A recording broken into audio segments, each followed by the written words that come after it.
180. Dalam novel aslinya, Eater of Dreams menelan Yo Jong Hyuk, berjuang melawan kehidupan yang mengerikan yang dialami Yo Jong Hyuk dan akhirnya menghilang. Itu adalah bencana yang disebabkan oleh makan berlebihan. Namun, ini adalah kisah di Ways of Survival. Bukan regresi ke-136 yang akan dia makan kali ini. Kuoh. Regresi ketiga, regresi keempat, regresi kelima. Apakah Anda tahu apa yang akan terjadi jika manusia hidup selama ribuan tahun? Petik 2. Regresi ke-36, regresi ke-47, regresi ke-69. Apakah Anda pernah memikirkan tentang rasa sakit dari kehidupan yang berulang tanpa akhir? Petik 2. Regresi ke-141, regresi ke-143, ke-148. Ini adalah penderitaan manusia. Dasar bajingan sialan. Petik 2. Ada pesta kenangan yang tidak pernah berakhir. Retakan mulai menyebar melalui ruang yang membesar. Setelah makan apa yang tidak boleh dimakan, Eater of Dreams yang gila mulai kerusuhan. Namun, dia tidak punya tempat untuk pergi karena ini adalah perutnya. Tidak ada yang bisa melarikan diri dari diri mereka sendiri. Kuoh. Banjir kata-kata lebih besar dari apa yang bisa dia tangani. Kisah-kisah yang tidak terserap terbang pergi dan banjir cerita menyapu alam semesta luar seperti gelombang. Puing-puing perut yang rusak berserakan. Dinding keempat perlahan membuka matanya. Dinding keempat sedang mencari sesuatu untuk dimakan. Eater of Dreams yang kaget menatapku. Dinding keempat menertawakan pemakan mimpi. Sekarang hubungan antara predator dan mangsa telah berubah. Kuoh. Tembok keempat, yang terdiri dari banyak surat, mulai menelan kisah-kisah Eater of Dreams. Itu murni makan, tanpa peduli tentang makanan gourmet. Ikan yang tak terhitung jumlahnya dan simbol-simbol lain dari Eater of Dreams mencoba melarikan diri, tetapi tidak bisa lepas dari dinding yang gigih. Kisah-kisah yang telah dia makan selama 8.000 tahun hancur menjadi bubuk dan tersedot ke dinding. Pola di dinding memancarkan cahaya terang. Suara pria tidak sah yang membaca cerita itu terkejut. Lebih dari setengah pikirannya telah dikonsumsi dan mereka muncul di dinding. Tentunya ini bukan. Oh. Yang tua yang hebat, di mana kalian semua? Pada saat-saat terakhir, ia mencoba untuk meninggalkan segalanya dan berlari, tetapi dinding keempat selangkah lebih cepat. Dindingnya memperlihatkan giginya yang mengerikan dan menelan isi perutnya. Oh, bagus sekali. Oh. Ada cahaya yang menyilaukan dan mulut dinding yang terbuka akhirnya tertutup. Dinding keempat telah selesai makan. Kamu telah mengalahkan dewa luar. Aliran bintang telah gagal menemukan nama yang cocok untuk pencapaian Anda. Pencapaian yang tidak diketahui akan ditambahkan ke cerita kelima Anda. Status Anda, yang akan dikonfirmasi, akan dievaluasi kembali. Potongan-potongan pemakan mimpi berserakan dan aku tetap berada di kekosongan alam semesta luar dengan beberapa cerita. Ruang tidak runtuh meskipun Eater of Dreams sudah mati. Saya masih belum kembali ke dunia asal saya. Dewa alam semesta luar sangat bingung setelah mendengar kematian Eater of Dreams. Para dewa luar berusaha mencari tahu apa yang terjadi dalam skenarionya. Beberapa makhluk tua hebat memperhatikanmu. Petik 1 kurung siku tutup. Perasaan mual muncul dalam diri saya. Mungkin itu karena roh saya telah dimakan tetapi saya merasa lemah. Heok, heok, kuek. Itu adalah pengalaman yang mengerikan. Yo Jong Hyuk telah melakukan ini dalam regresi ke-136. Kuek. Setelah muntah beberapa kali, saya mencari potongan-potongan cerita untuk ibu saya. Untungnya, gambar yang dibentuk oleh Eater of Dreams terpelihara. Dia berdiri di sana dengan mata tertutup. Apakah dia masih hidup? Saya tidak tahu. Saya menguji denyut nadi ibu saya dan mengguncang bahunya. Tolong bangun. Pertama, saya harus membawa ibu saya keluar dari sini. Saya melihat sekeliling. Mengapa ruang ini tidak rusak? Dalam regresi ke-136, ada adegan di mana Yo Jong Hyuk membunuh Eater of Dreams, ruang ini runtuh dan dia kembali ke dunia asli. Alam semesta luar dioperasikan dengan kekuatan dewa luar. Setelah dewa luar mati, itu harus dihancurkan. Kali ini, dewa luar mati tetapi ruangnya masih dipertahankan. Mengapa? Dinding keempat menatapmu. Jangan katakan padaku. Dinding keempat menggelengkan kepalanya dengan penyesalan. Dinding keempat masih lapar. Itu memakan begitu banyak cerita namun masih lapar. Dinding keempat sudah mulai menyedot sisa-sisa yang tersisa. Seolah-olah penyedot debu dinyalakan ketika dinding keempat membuka mulutnya dan mulai menyedot sisa lingkungan. Kisah-kisah yang tersisa, debu dan... Tunggu. Bahkan ibuku yang ada di pelukanku. Saya terbang menuju dinding. Hei, jangan makan itu. Petik 2. Sebelum saya bisa mencapai dinding, ibu saya terhisap ke dalamnya. Mulut itu melahap kepala, lengan, dan dada ibuku. Kotoran. Aku sudah bilang jangan makan itu. Petik 2. Dinding keempat tertawa dengan kepuasan. Dinding keempat menjilat bibirnya saat melihatmu. Saya harus bertanya sesuatu. Ada sesuatu yang belum saya dengar. Namun tembok sialan ini telah menelan ibuku. Apa yang terjadi setelah ditelan oleh tembok? Saya tidak tahu. Satu hal yang pasti, tidak ada makhluk yang dimakan oleh tembok yang kembali. Master Teater Dungeon, Reinkarnator Nirvana dan bahkan Eater of Dreams. Apakah ada kemungkinan ibuku selamat ketika dewa luar tidak bisa selamat? Keluarkan dia. Saya mulai meninju dinding keempat. Dinding menjilat bibirnya ke arahku tetapi tidak menunjukkan tanda-tanda memakanku. Permukaan dinding samar-samar mengguncang pukulan saya. Pang dan pang lagi. Saya tahu itu bodoh tapi saya tidak berhenti. Saya tidak bisa berhenti. Berapa saya menabrak dinding. Kemudian sebuah pesan muncul di dinding. Pertama, saya ingat ketika saya memberi nama pada anak itu. Aku menatap kosong pada kalimat itu. Saya menyadari apa artinya setelah waktu yang singkat. Dia ingin menggunakan dok sendirian, dan saya ingin dok pembaca. Mungkin dari sini dia dan saya menjadi berbeda. Aku mengerang dan menabrak dinding. Saya tidak pernah ingin mendengar cerita seperti ini.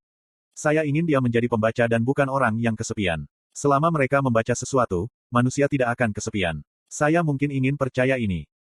Begitu pukulan saya berhenti, kalimat yang tak terhitung muncul di dinding. Saya tidak percaya berapa banyak kalimat yang ada dalam hidup seseorang. Saya harus tinggal di rumah. Hah, kenapa aku harus hidup seperti ini? Berapa lama saya harus hidup sambil mendukung Anda dan anak itu? Petik 2.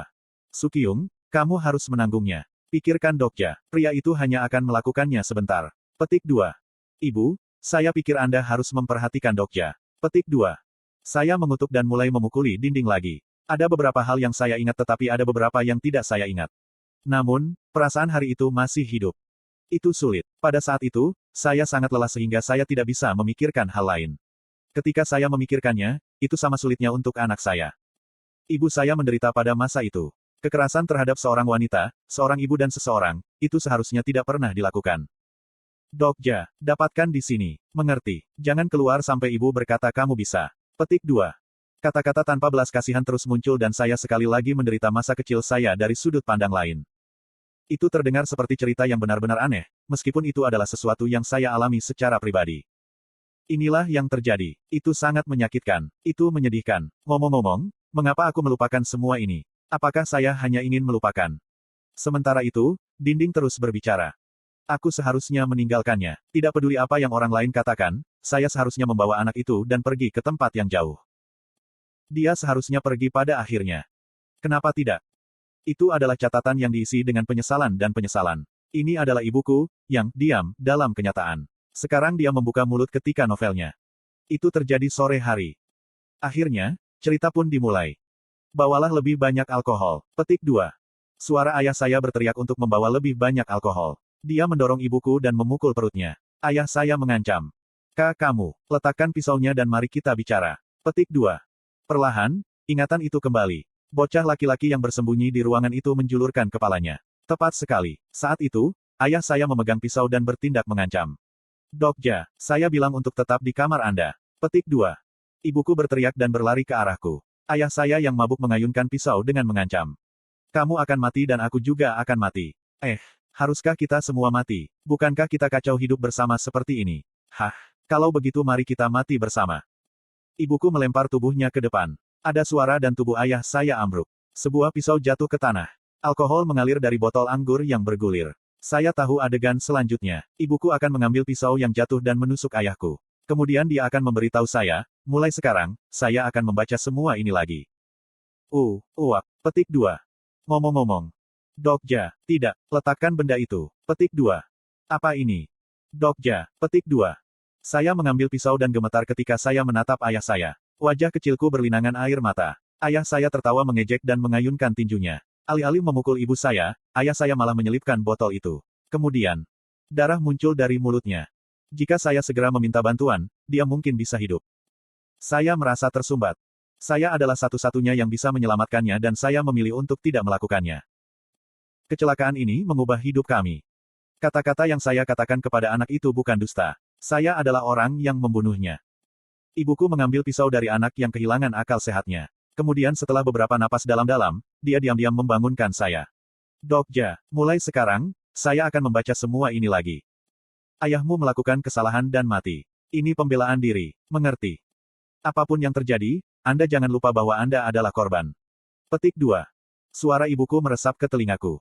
Mungkin banyak hal yang diputuskan pada saat itu. Sang ibu mencari kasus yang berkaitan dengan pembunuhan dan memanipulasi bukti. Dia mengesampingkan apapun yang bisa melibatkan saya. Ini akhirnya membuat kematian karena kecelakaan tampak seperti kejahatan yang direncanakan sebelumnya. Seseorang harus hidup sebagai pembunuh. Orang lain harus hidup sebagai putra seorang pembunuh. Sekarang saya ingat. Petik 2. Itu karena ini. Saya meletakkan tangan saya di dinding dan menundukkan kepala untuk sementara waktu. Sebenarnya, saya tahu. Saya pikir mungkin ini dan itulah satu-satunya alasan yang membuat saya memahami perilaku ibu saya. Alasan mengapa dia tiba-tiba menulis esai adalah untuk menjadikanku anak seorang pembunuh, bukan seorang pembunuh. Saya sering memikirkannya. Mungkin itu semua alasan. Mungkin ada cara yang lebih baik. Tidak peduli apa, aku seharusnya tidak meninggalkan anak itu sendirian. Sebagai seorang ibu, saya seharusnya tidak bertindak seperti itu. Pada akhirnya, aku hanya seorang ibu yang melarikan diri. Ini adalah kalimat terakhir. Aku menunggu berjaga-jaga, menabrak dinding beberapa kali. Namun, tidak ada lagi kalimat yang muncul. Seharusnya tidak seperti ini. Dengan cara ini, saya tidak akan bisa mendengar akhir dari kisah konyol ini. Keluarkan dia. Keluarkan dia. Petik 2. Aku mulai menabrak dinding dengan panik. Persetan. Tembok keempat menjilat tanganku. Darah, kenangan, dan cerita di tanganku tersedot ke dinding keempat. Saya tidak menangis. Kim Dokja menangis. Dinding keempat berkata. Kim Dokja dengan tenang mengepalkan tinjunya. Bang. Dia menabrak dinding. Bang. Dia memukulnya lagi. Persetan. Kim Dokja merinding. Semuanya menjadi cerita. Semua tindakan dan kata-katanya dalam skenario menjadi kalimat di dinding. Diam. Kim Dokja ingin tahu, apa yang harus dia lakukan. Bagaimana dia bisa mematahkan tembok ini? Apakah ini harga untuk membaca Ways of Survival? Dia membacanya dan realitasnya menjadi novel. Kemudian suara seperti halaman robek terdengar. Jik. Pikir Kim Dokja. Hei, apa ini? Saya akhirnya melihat kata-kata tidak wajar di dinding. Itu seperti grafiti yang ditinggalkan oleh seseorang yang membaca novel. Kim Dokja kagum. Tetap tegak. Siapa yang berbicara dengannya? Ini keahlian Anda. Siapa itu?